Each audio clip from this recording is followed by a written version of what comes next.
Thank you for tuning in to the back page. It is February 9th. This is episode 15, the NBA trade deadline special. I'm your host, Collin Crisp. And I'm Carter Sims. Today we're diving exclusively into the NBA trade deadline.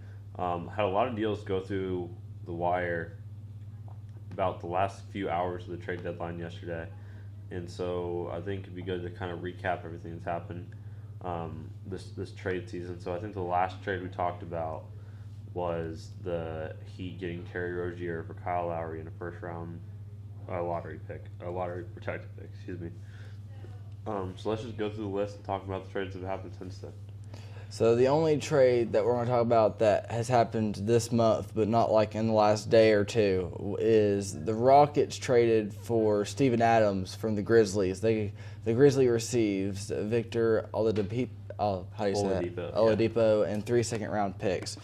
What were your thoughts when you see the trade go through? Yeah, so Steven Adams is yet to play this year. So I don't think the Rockets are making this in an effort to compete, but really just kind of move Oladipo.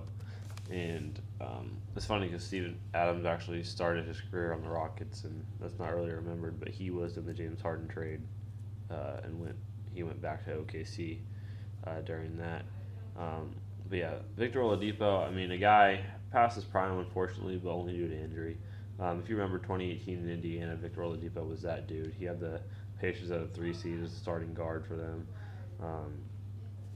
Was an explosive scorer. Now not so much, but still a good, I think, veteran to have kind of on your team. The Grizzlies did waive him yesterday, so I'm interested to see where he lands now. So really just kind of a pick of really no active players between the two teams. Yeah, kind of just a business trade, really. I think that just kind of helps them. Like those 3 first-round picks second-round picks for the Grizzlies, really just kind of dressing and Victor Oladipo and Steven Adams, just 2 vets who aren't really playing right now, and I think this is really just to, I don't know, kind of work out their financials and draft capital for future opportunities, I think. 100%. It's definitely one of the trades. The names are bigger than the trade itself. Moving on to the deadline itself, also Grizzlies trade, but this one was more Celtics-centered. The Celtics landed Xavier Tillman from the Grizzlies for Lamar Stevens, a 2027 second-round pick via the Hawks, and a 2030 second-round pick via the Mavericks. Yeah, so again, another Grizzlies trade where they bring in a pick. I think it's kind of be a theme the next few years of Grizzlies acquiring draft capital because they don't really have, their core right now is Desmond Bane, Jaren Jackson Jr., and John Morant. John Morant's out for the year. They've had injuries all throughout the roster, but they're basically playing a G League roster right now. So it's time to start bringing in some guys that can help contribute. I think you'll see some picks acquired, and I'm not sure if they're really banking anything on the 2030 second round pick, but they're acquiring draft capital to be able to make future trades. And Xavier Tillman, good big for them. Going to go to a Celtics team. I think he can actually contribute a little bit for them. Lamar Stevens, I'm not sure what type of role he'll have in the Grizzlies, but I think there's opportunity there just due to the injuries and kind of the open rotation that they have at this moment. So yeah, I really just Xavier Tillman's a good player. Could go have some solid contribution with the Celtics in a few minutes, but again, nothing really huge here. The Wolves added a guard, Monty Morris, from the Pistons, and the Pistons received Troy Brown Jr., Shake Milton, which is an incredible name, and 2030 second-round pick. Yeah. Can we check, is this part of the other trade that the Pistons made or anything? Let's see. Or is this a singular trade right here? I believe that one's all by itself. Okay, we'll go back to that one then. Yeah, Pistons are the Pistons. Shake Milton's a decent player. Troy Brown Jr. is a decent player, but none of them are really gonna change too much of rotation for any team. I don't think. Big pickup in that second round pick. I think, because second round picks are going to get traded in future years. We saw basically, we don't have a player valuable enough. Let's just throw 5 first round picks in this trade, and and stitch it all together. But yeah, it's kind of a guard swap here. I think the Timberwolves are looking for a little more guard play and kind of back up off that bench, and so that's what they'll get out of Monte Morris here. Another Pistons trade. You're gonna have to help me with this last name, but the Pistons acquired Simeone Fontecchio. Yeah, Simeone Fontecchio. And the Jazz get Kevin Knox, a future second-round pick, and the right to Gabriel Procida. Yes. I mean, yeah, another Pistons move. We've seen multiple of these this year, just clearing up that front court. I mean, they've had a log jam at the forward and center positions for about a year and a half now, and nothing about this roster is competitive. Like, not a single thing. And the question whether they should be building around Cade in the first place, that's something we can debate at another time. But yeah, time to just start kind of clearing things out here. Just go be terrible, and then get draft guys and actually bring them in, I guess. I mean, you have Jaden Ivey, you have Cade Cunningham. James Wiseman has been okay for them. Just like, if it doesn't score, rebound, or pass, get rid of it for the Pistons right now. Yes, the Pistons are in such selling position because it's just Cade Cunningham and who, but they don't really even have much extra to sell. Yeah. So yeah, they result in a lot of trades like this. How does getting the rights to somebody work? Is it not just like the same? It's probably a player in Europe. Oh, When gotcha. he comes to the NBA, then they'll have the rights to him. Gotcha. That makes sense. Okay. The Pacers acquire Corey Joseph, a 2025 second-round pick, and cash considerations for a Warriors team who just received a second-round pick in 2024. This is the only trade we made. Like, spoiler for the rest of this, like, the Warriors did not make another trade. So I sat here earlier this week and said how I want Lauri Markkanen. I think that would add so much to our offense in terms of spacing and moving the ball and having a presence inside. And a stretch big that can shoot would be perfect on this Warriors team. And we get a 2024 second round pick that in all reality we probably won't even keep the player that we draft. And so, man, I hope we see something in this roster that I'm just not seeing right now. But yeah, kind of disappointing. This is the only trade. But I mean, as far as the actual content of the trade go, Corey Joseph wasn't really a solid contributor for the Warriors in any measurable stretch of time, and so. Trade another team's pick to another team, throw in some cash and get a 2024 second round pick for a guy that doesn't play for you. I mean, I guess there's some value there, but yeah, kind of a nothing trade as well. Yeah, I mean, sticking on the Warriors for a minute. I mean, you talked about this yesterday with how they have Steph Curry and they're not contending for the top spot in the West. This is a team that has to buy because Steph's play style does include longevity, but he can't play forever. And I just don't see how this Warriors team didn't at least try to make a splash. There were so many different rumors on moving Andrew Wiggins and how every team in America that was buying was in on him, from the Mavericks to the Bucks to any playing team, the Lakers. Everybody wanted him, and somehow he didn't get moved. I'm not sure how that happens. Yeah, I mean, we've been playing better the past couple of weeks, but we really must see something in this roster that we haven't actually seen with our eyes all year that we're just kind of expecting to happen. I mean, Pod has been great. TJD has been great. Both, two rookies that I think are really kind of just playing their role really well. Steph just exploded for 42 points last night, which is dope. Mm-hmm. And Wiggins had his probably best game of the past 2 months. 2 nights ago against Philly. So, I mean, guys are having nights, but, I mean, Klay Thompson, he was sick. But I think we need to start wrapping our head around the idea of a starting lineup that doesn't include Klay Thompson. And, gosh, I mean,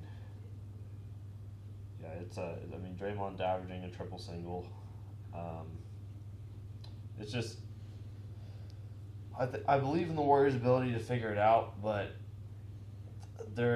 I have to think there's got to be something coming this summer then, because you just can't go into another year with this roster at this ages and wages right now. Oh, 100%. And with Klay Thompson in any other NBA uniform at this point, it looks kind of cursed. But with, I mean, when like you mentioned, his contract, and that's going to be a tough thing to be able to work around. But between Klay Thompson, Draymond Green, and Andrew Wiggins, like Steph's not going to get significantly worse, but he's not going to get way better. And then those three players are just going to get worse and worse. I'm not sure. Green is definitely past his prime, just based off how he's playing now. Klay Thompson is really inconsistent. We have seen glimpses of Klay Thompson in him, but we have not seen just consistently great Klay Thompson.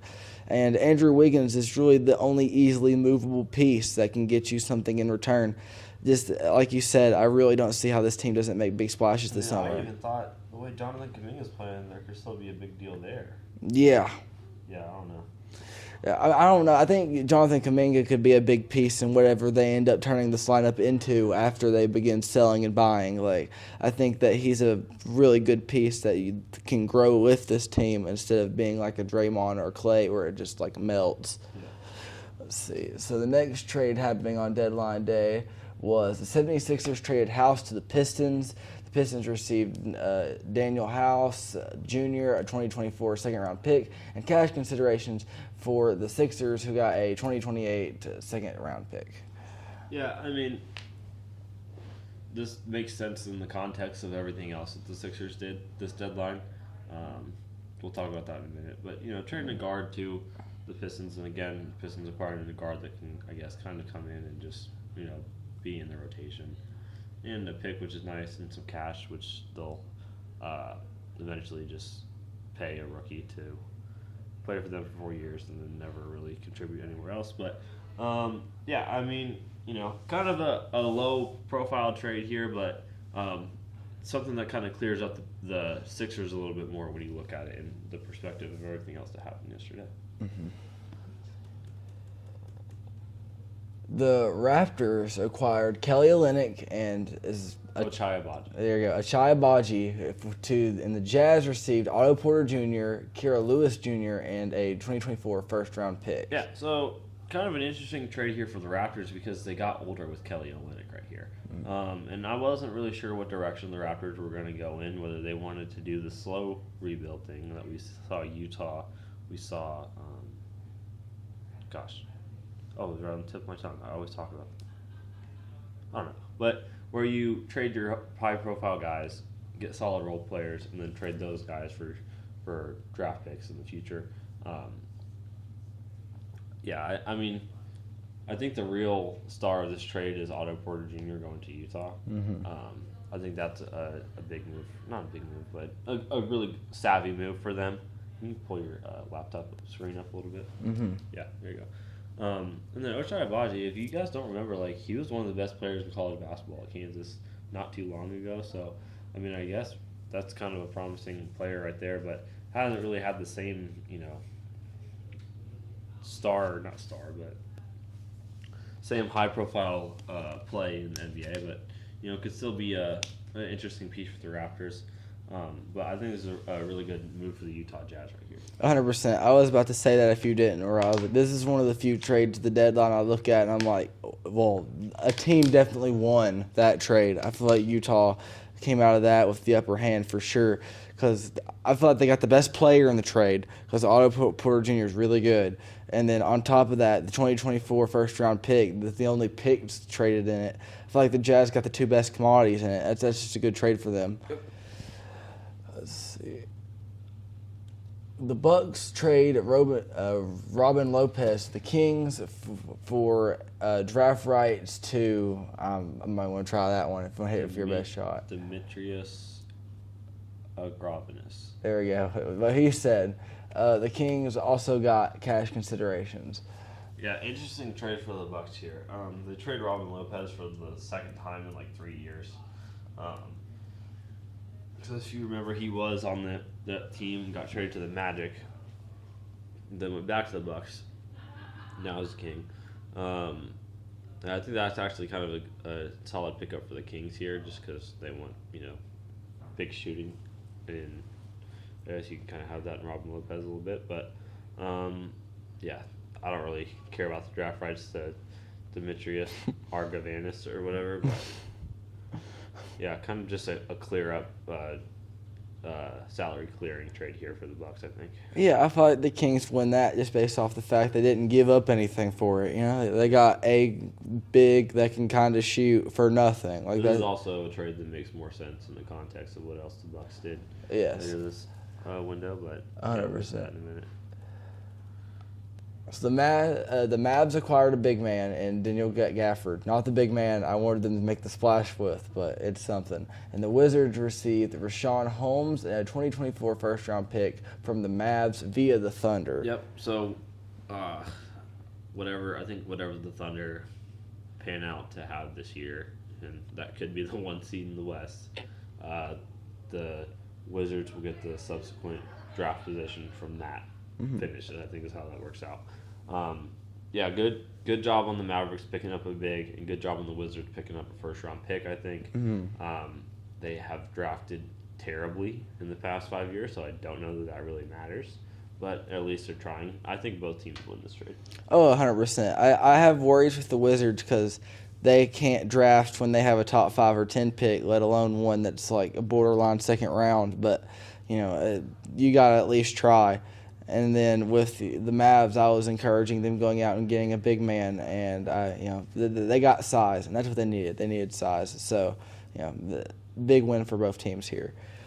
Let's see, the Blazers add Banton from the Celtics. The Celtics received a protected second-round pick, and the Blazers got Delano Banton and cash considerations. Yeah, nothing too big here. Just kind of a check your work, carry the one type of trade. Just kind of makes things work out mathematically a little bit for both teams in the future. Yeah. Nothing too substantial here. This is like a financial trade. Yep.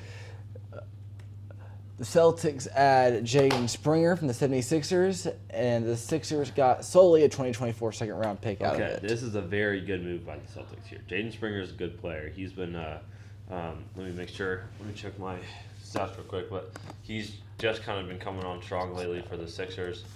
Prior to this trade, he actually started against the Warriors the other night. I think this is a very good trade for the Celtics for the future. I think he can contribute now in a playoff run if they need him. He's only 21 years old, and they only gave up a 2024 second-round pick.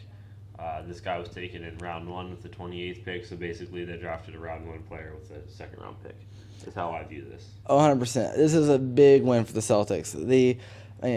Talk about winning a trade. I feel like Jaden Springer is worth so much more than just solely a second-round pick. And he not only now just in their current building stage, but down the line too. It didn't like they went out there and bought a veteran. Like, this is a guy that's going to be good for a long time. And yeah. I was surprised to see that a trade was even made like this between the Sixers and the Celtics in the first place. But yeah, Me too. Basically, just the Celtics' way of drafting with their second-round pick early this year on a player that's already proven to be a good NBA caliber player. So I think this is a beautiful move by Boston. 100%. It's, they talk about being a buy-in team, and Celtics might be the best team in the NBA right now. I think they are. Yep. So them, they essentially bought a really good player for not much. It's like a bonus rookie. Like he's a rookie that's played half a season. Yeah. It's like they sat there and they had their second-round pick, and they got to scout this player extra, see how he was actually going to develop in the league, and like, oh, he's going to be successful, spend, and I think this is going to pay dividends in the future for them. Let's see. Okay, the Mavs and the Thunder swap picks. The Mavericks receive a 2024 first-round pick, and the Thunders receive a 2028 first-round pick. Swap. First round pick swap means I think the Thunder received the best pick out of whatever the Mavericks and Thunder have that year, maybe. So gotcha. They either received the worst or best draft pick between the two teams that is involved, and I think that's how that works out. But yeah, nothing really too huge here. Thunder don't need to bring in any more first round talent right now because they low-key have too much, and they have a lot of draft capital in the future years, and it's time to start kind of moving that into win-now pieces because they have their young core. With Jalen Williams, Chet Holmgren, Shai Gilgeous-Alexander, they have their core. So yeah, very win now move by the not win now, but like go compete move by the Thunder, and then Mavericks just were in the right place at the right time and acquired a first round pick. I think. Well, I think this is great for the Mavericks, considering that they have pieces that are really good between Luka and Kyrie, but then also those are, especially if Kyrie, aging pieces. And if they can pick up a person right now that will be able to, in the first round, not only contribute to like what they want to be next year, but then get better and better. As Kyrie ages and regresses, somebody can fill that spot. And we've seen kind of that. I mean, the Thunder presumably will finish pretty high in the West this year. Mm-hmm. That like kind of 24 to 30 range is where we actually see a lot of talent be selected, because it's guys that are first round talents, maybe aren't the flashiest athletes, or maybe aren't the best shooters or something. Maybe there's like one flaw, right? But then they go into a competing team and boom, they can contribute right away. Yes. So I think that could be something that we see in the summer when this draft actually rolls around. Let's throw out a name here, like maybe a Zach Edey, because he's not very high up on draft boards because he's old and they consider him not athletic, and they think that his play style is specific to the college game. But he's still going to be a first round pick. Yeah, I can even see like a mid-major guy like Deron Holmes, like a stretch forward who's developed his 3-point shot. I think the Mavericks would like to add more of that to their offense. And then, I mean, a solid rim protector who swats anything that comes his way down there. So, 100%. Yeah, I mean, very good trade. I agree with that. Let's see. Veteran Patrick Beverley is heading to the Bucks. The Sixers will receive Cameron Payne and a 2027 second-round pick. Yeah, I mean, thank you for your service, Cameron Payne. I think he was in Milwaukee for a sum of 2 months, maybe. Mm-hmm. But he was on the Suns team that lost to them, and then was on a Bucks team that might go with the finals. Who knows? So he's basically contributed to 2 Bucks championship wins, possibly.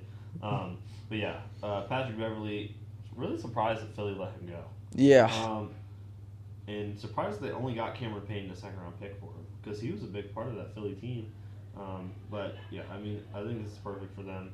Kind of adds that element of Drew Holiday-ish like play on the defensive side that they don't have now that Damian Lillard's there. And that defense has improved, but they needed better perimeter protection. I think they got that in Patrick Beverley, and good to have a vet on the team that's kind of struggling right now. But he's played under Doc Rivers before in multiple stops. Was he in Philly last year? Mm-hmm. Yeah, so he's played Doc Rivers multiple times. So he's familiar, obviously, with the system that's kind of going to be going on there. So I think a good pickup for the Bucks. Oh, 100%. I think that the Bucks in this one, this is what they needed, and not only did they get what they need, but not for much, because Cameron Payne is not going to contribute to that team, especially that defense, nearly as much as Patrick Beverley. Another one that kind of makes a little more sense when you see the context, but also throwing it out there, a strange amount of movement amongst the contenders in the East. Yeah, I mean, we saw that the Sixers bring in more talent, and we'll talk about that in a minute here. But I mean, we talk about now with Springer and Beverly, 2 big pieces that I think are going to be solid contributors for both teams they go to. I'm surprised that they gave them up that easily. 100%. The Nets acquire Dennis Schroeder from the Raptors. They also got Thaddeus Young. The Raptors receive solely Spencer Dinwiddie. Yeah, I mean, again, I'm not really sure what the Raptors are doing. Kind of acquiring old, semi-talented players, but yeah, really good move by the Nets to get Dennis Schroeder and Thaddeus Young. Dennis Schroeder is just a guy who's been able to go to multiple stops over the past few years and just kind of plug and play and be valuable to every team that he's been on. We won't talk about him completely fumbling the bag a couple off seasons ago, but that's another story. But I mean, if we remember, I mean, he was a starting point guard on the Hawks, the starting point guard on the Thunder. Like he's a real contributing talent in the NBA. The Nets really aren't in position for that, but they didn't need an older guard like Spencer Dinwiddie there. Spencer Dinwiddie was on the first iteration of the Nets in this kind of decade with Harden and Durant and Kyrie, and then was traded to Dallas, I believe, is where he went. But then came back and just doesn't fit the Nets timeline right now. So I think Dennis Schroeder for Thaddeus Young's and Thaddeus Young just kind of like, low contract guys, which I think helps. I really have no idea what the Raptors are doing, man. Like, I feel like, and even in this trade, if you're like trying to pull the Utah Jazz and get like some role players and then trade them later, I feel like they've traded two. Unless you remember, Bruce Brown's still in Toronto. Yeah, like I feel like they traded two guys that they could have gotten capital for one guy that they'll get less capital for, and I just don't understand. Like what happened? Like, why did Toronto think that was a good move? Like, between this one and the Utah one we described earlier, I just really don't understand what's happening in Toronto right now. Let's see. Man, we got a lot of names in this trade. The Knicks trade for Bojan Bogdanovic. Did I say that right? Nope. Okay, proud of that. Alec Burks, and the Pistons get ready. Evan Fournier, Malachi Flynn, Quentin Grimes, Ryan that 2 future second-round picks and cash considerations. So first thing about this trade, Alec Burks has been trade rumors with the Warriors, the Sixers, and the Knicks. The last 3 teams that Alec Burks played for were the Warriors, the Sixers, and the Knicks. So, like, obviously, they missed him too much. Like, they wanted Alec Burks back on their team. But a good pickup by the Knicks can go get a guy. I think he's averaging like 13 points right now. Can kind of be a good shooting and scoring guard contribution for them, and adds a little bit defensively, I think. And then Bojan Bogdanovic finally moved from the Detroit Pistons. I feel like that's been a rumor for the past 3 years that he's going to get traded. And so I think the Knicks were kind of the beneficiaries at the right place at the right time, with a lot of guard talent that was kind of just sitting around. Like, they didn't. I mean, Tom Thibodeau is known for having his guards and running them to the ground and not going very deep into the bench. They traded the bench. Like, that's kind of just what happened here. So then on the Pistons side, Evan Fournier is finally free from New York. He's been winning out there for like 3 years. He's a good shooter. It'll be a fun little Pistons team that can go win 5 games for the rest of the season. Malachi Flynn's been in New York for, I think, all of 4 weeks because he got traded in that Raptors trade. So I hope he didn't put anything down on an apartment or anything like that. Was kind of surprised to see Quentin Grimes get traded, but, I mean, that's kind of been a talk for the last couple of years. But was unsure on if the Knicks' perceived value of Quentin Grimes matched up with other teams' perceived value of Quentin Grimes. I think that's why it kind of took a while for him to get out. And then Ryan Arcidiacono, like, moment of silence for the broken up brotherhood of the Villanova players and the Knicks, but they still have Jalen Brunson and Dante DiVincenzo, but another former Villanova player that just got moved for them.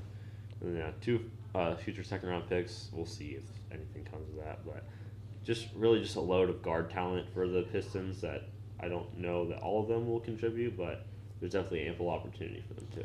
Do you think that the Knicks traded too much? No, I think you got more back in Bojan Bogdanovic and Alec Burks than everything else you gave up combined. Kind of an addition by subtraction here because they're not going to go very deep into the bench, so there's no point in having a lot of guys in the guard position on the bench. And then you got Bojan Bogdanovic, which I think is kind of a flexible piece for them. Got you. Let's see. Next trade, the Thunder add Gordon Hayward from the Hornets for Vasily Micic. That Trey Mann, Davis Bertans.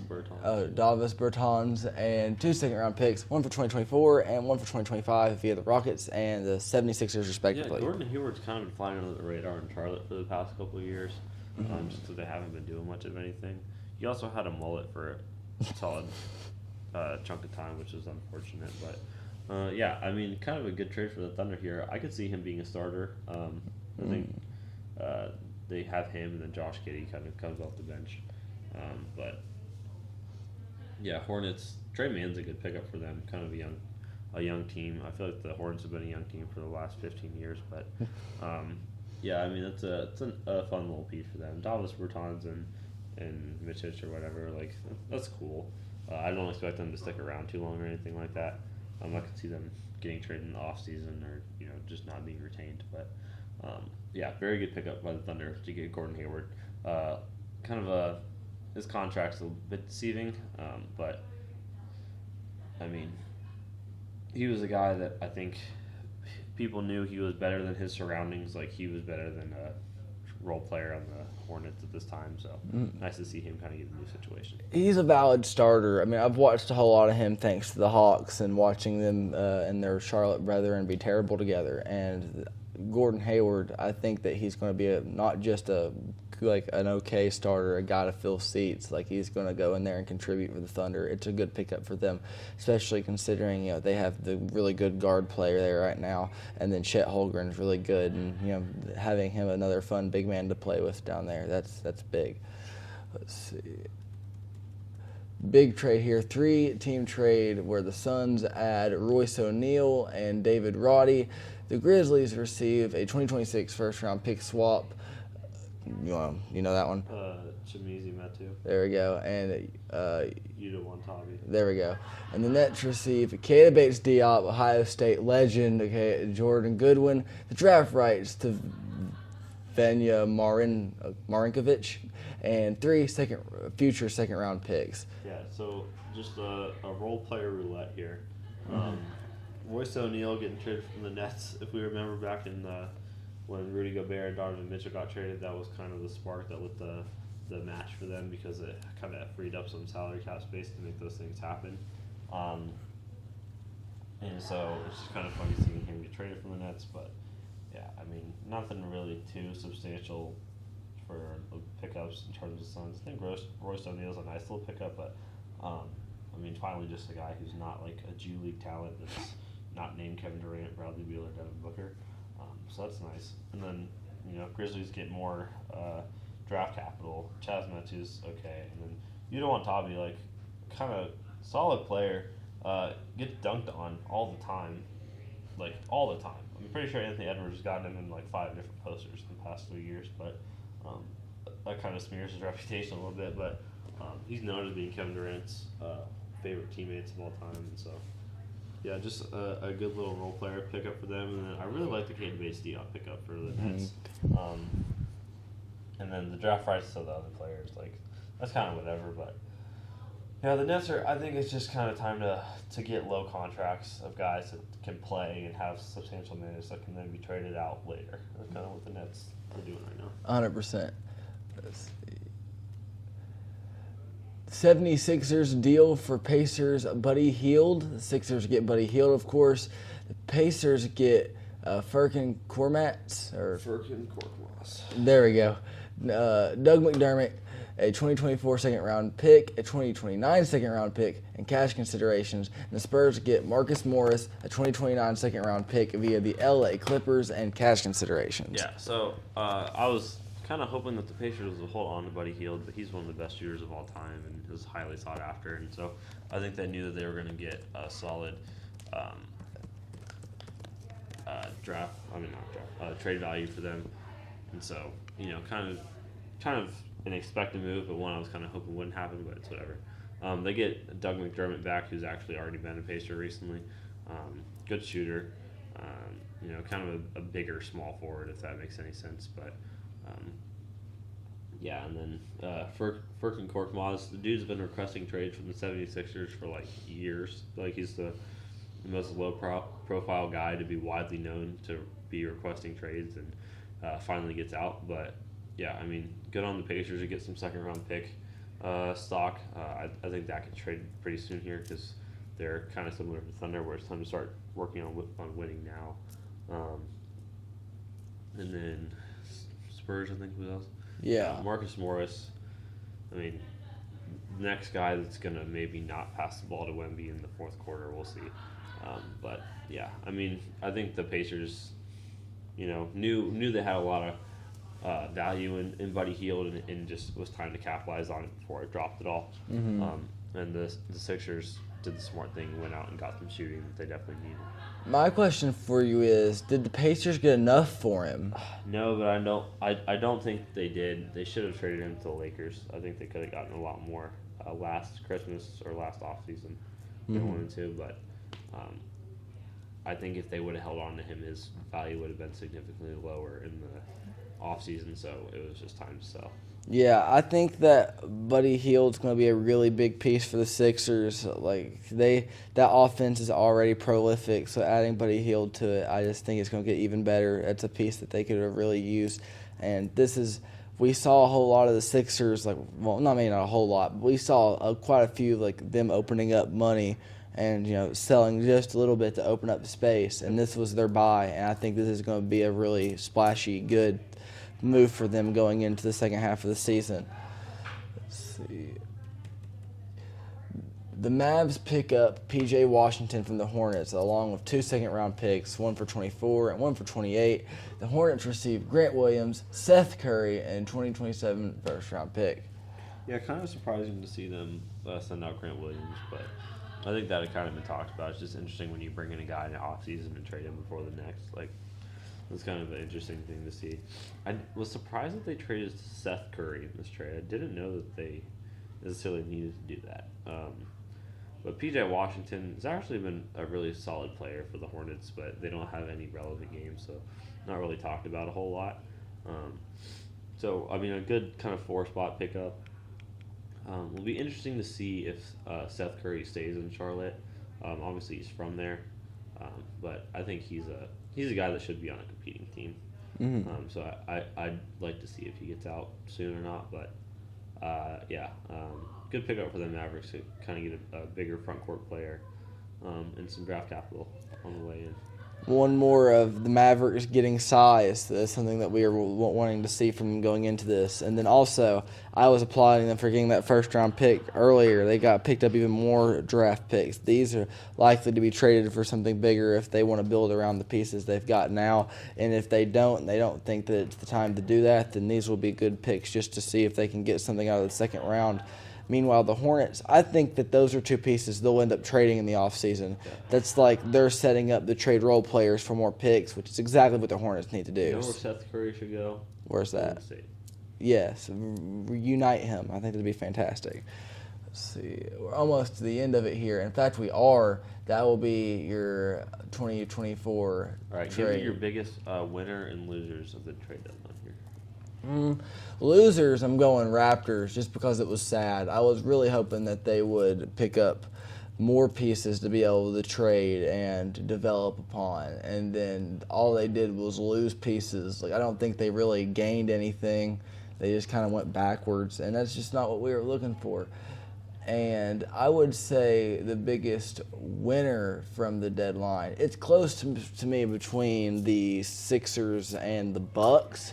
I'm going to go Bucks just because they need defense. They were sliding, and I think that the best way to prevent that slide from happening even more is to acquire the defense they lost in the offseason, and Patrick Beverley is going to end up being one of the most important pieces on that team by the end of the year. I think the biggest loser for me still has to be the Warriors. I'm just surprised at that.